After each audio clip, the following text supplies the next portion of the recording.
want to start having.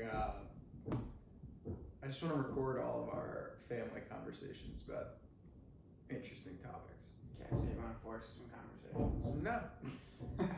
No, these are conversations that happen no matter what. I just want to have them all video running all the time. Nah, I'm fine with that. I don't care about video running. Yeah. But I have a simple question for you today. okay, question of the day. Yeah, that's it. It's the question of the day. Go for it. What is consciousness? Be here all day. Well, what's You said 5 minutes. You're That's like a 5 million years. That's all you get. You get 5 minutes. What is consciousness? Well, I think everybody's trying to figure that out. We don't know. But I think it's simple. Well, there's simple answers. Like there's different levels of understanding of consciousness, but ultimately, we don't. It depends what you're talking about when you say consciousness. So there's so many different categories of consciousness. All right, so let's. So if you're talking about like consciousness, like how do we know that we know things? How do we know that we're here? That's like a consciousness that we don't really understand. Yeah, totally. I'm just talking more about the definition of consciousness that you might use as like the omnipotent, omnipresent. Okay, so there's omnipotent. So like the original source. The source. I would call a lot of people refer. So there's like different. It's like what levels. Dyer calls So the power of intention. It's what a lot of people call God. So the different it's levels. What some people call consciousness. The different levels of consciousness that a lot of these guys talk about is so you have the unconscious. The unconscious would be like.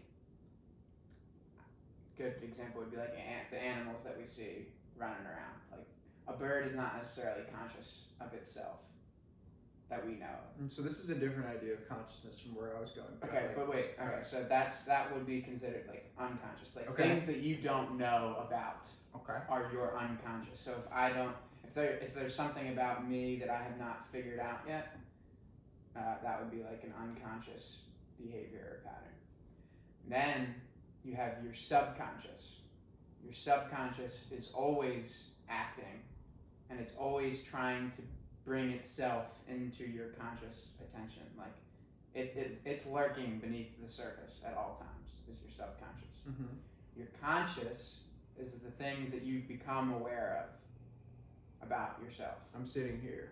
Yes, you're conscious of this, but you can be conscious of lots of different things internally too.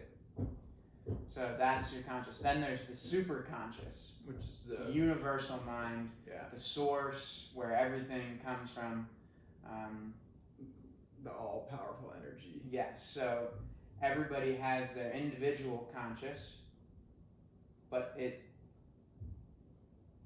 begins at the original source of like when you tune into the superconscious or the universal mind. It's not your words or things that you're saying. You are speaking, it is speaking through you. Well, it's partly you. You're part of it.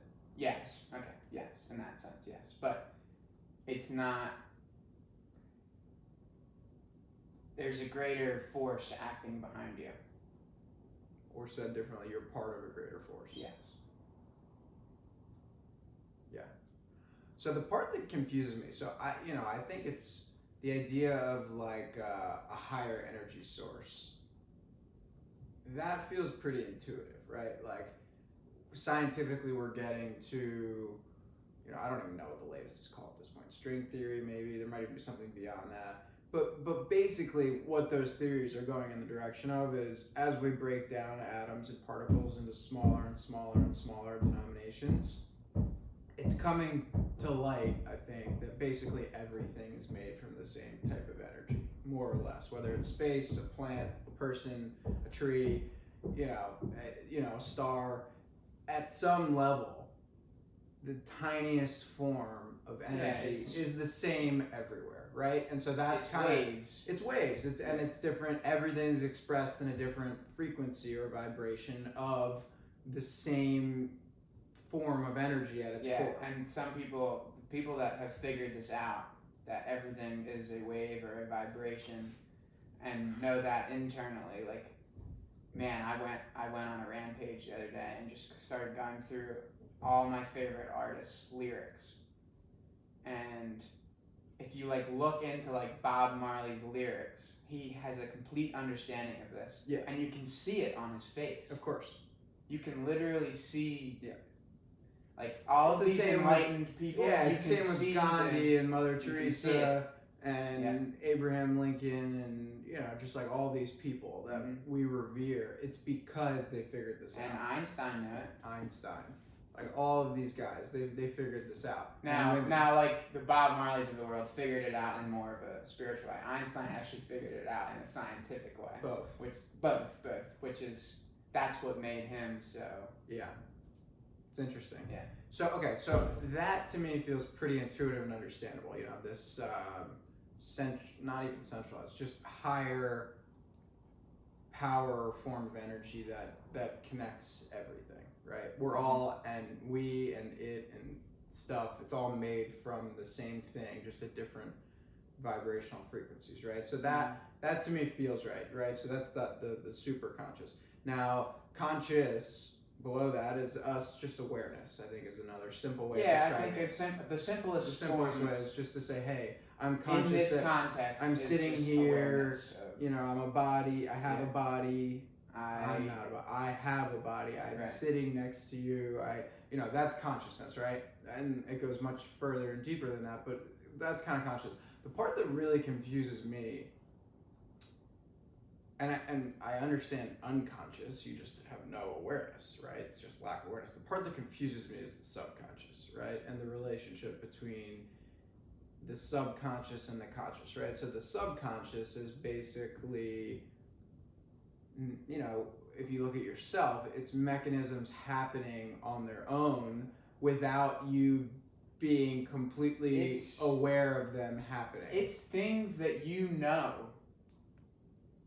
being knows, but you yourself are not conscious of them. Or you're not controlling them.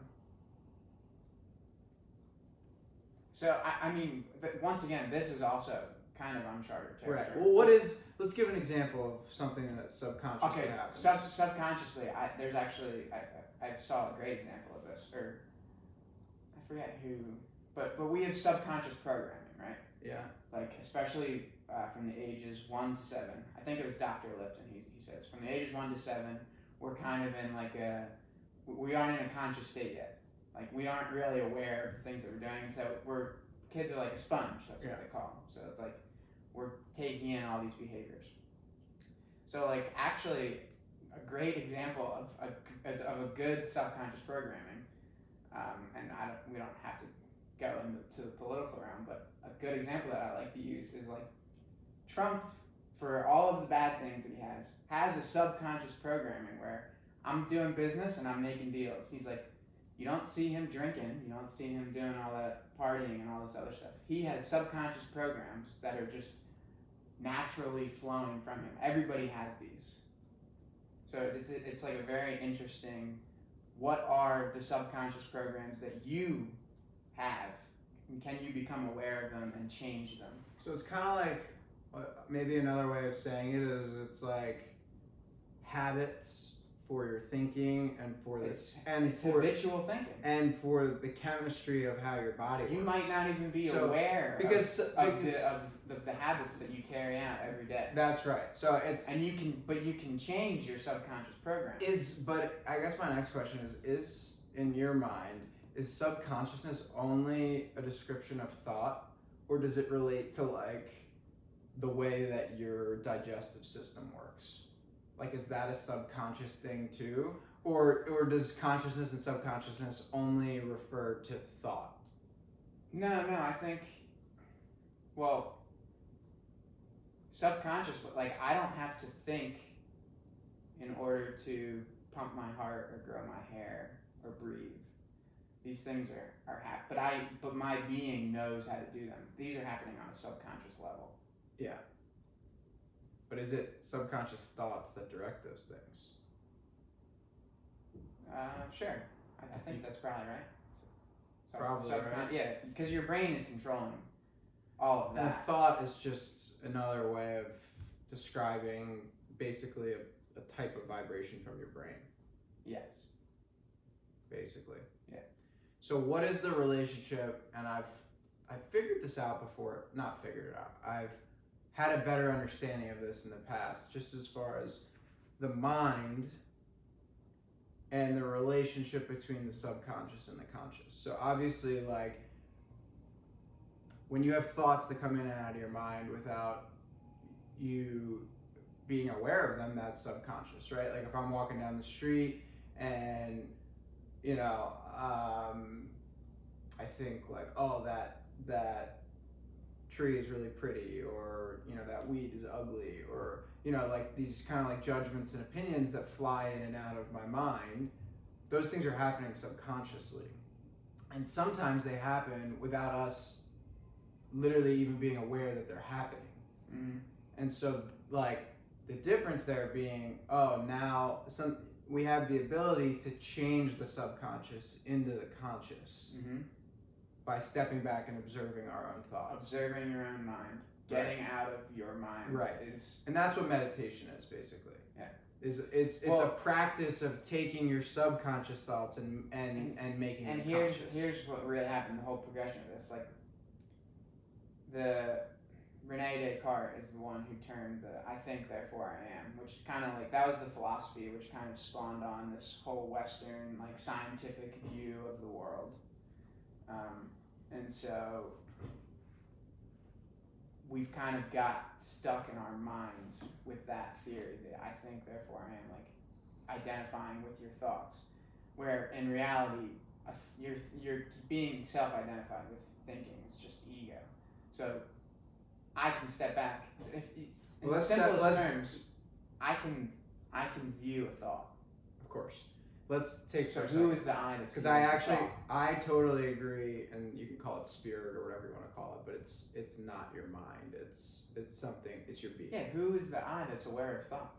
It's your being, which is actually a part of the larger. But let's step back for a second, because I think one thing you just said is really big, and I think it's taken us a long time to kind of get to that definition, and it's ever changing, and our understanding of it is ever changing. But I think it's really important just to talk, because it's, for most people, I think it's really hard to define ego. And the way that I like to define it is it's basically the way that you think about yourself. No, it's self. Yeah. Okay. But it's self-identification with a stream of thought. Same thing. But it's not. No, it's not. It's not exactly the same thing. It's on the same. Yeah. Because it's not the way that you think about yourself. It's the way that you think about anything. Right. Fair. Yes. It's identification with thought. Yeah. Yes. Right. And most commonly, ego is used to describe self-identification of thoughts about ego yourself. Isn't necessarily a bad thing. No, it's not. That's the big difference. It's not. Ego is a part. Like you can't not have an ego. Right. It's just a matter of are you aware of it? Are you aware conscious of your ego? That's right. And what is your ego like? Exactly. What is your ego? Yeah. Of course. Okay. I think that's it's really interesting. I still the best, and I'm having trouble pulling it up right now in my mind, is I think Eckhart does a really good job of describing the difference between the subconscious and the conscious, and the way the mind filters through the two of those things. Well, I mean, Eckhart, Deepak, a lot of they've been studying this stuff for their entire lifetime. Yeah. So there's a lot of people who have a better grasp. I just wish that I could say what. I have like an understanding of the way that they speak and like what they're talking about. I don't necessarily have enough handle on it to explain it in the same way that they can. Yeah. And then the next level beyond that is obviously like experiencing it and coming up with our own independent conclusions. And it's a lifelong. That have nothing to do. It's it's not just something that you experience once. Like once you experience it, you don't forget it, but yeah, it has to be worked on every single day. Yeah. And then slowly, as you keep doing it over a long period of time, then you've changed your state, your natural state, to just be. It's like once you've gotten a handle on repeating over and over to yourself, oh wait, I was just stuck in my mind again. I was just stuck. Like Eckhart says all the time, it's just like every once in a while, just when you come sit in your car, Take a deep breath. just breathe. Yeah. Just for a minute, and then drive. Yeah, it's just presence. Yeah, it's Present just moment awareness. it's just being aware, and then Yeah. the more that you do that, then the more aware you become. More often, you're aware, and then naturally you just enter that state. Yeah. It's like anything else. Yeah. Practice makes perfect. Although perfect, don't try to be perfect. That gets you in trouble. That's a mind game. Perfect.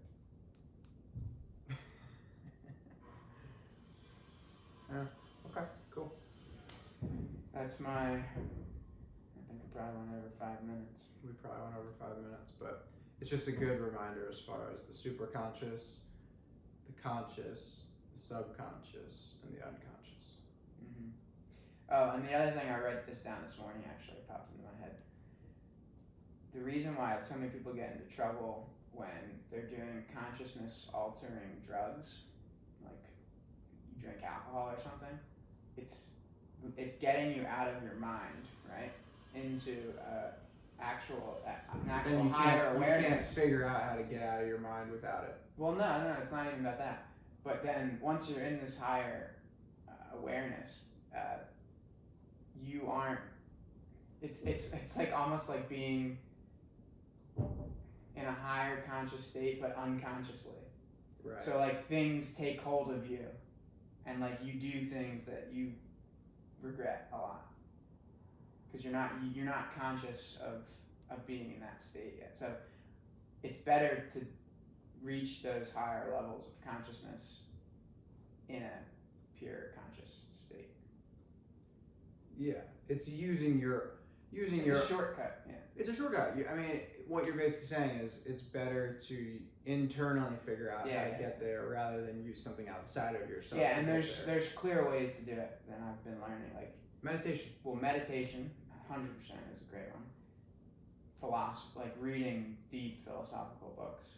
All these guys have figured it out, and the more that you train your mind into that thinking, like and listening to people, like anytime really you like picking up it's on learning. Mind. Anytime if you train your mind to want to continue growing, then you're going to actually grow. Like it's creating a habit of wanting to learn, wanting to grow, and then you actually learn and grow. You become more conscious, you become more aware, you learn more, you crave more understanding. Mm-hmm. Yeah. And when you're in those highest states, it's like, I mean, it's just pure joy. So it's fun. Amen.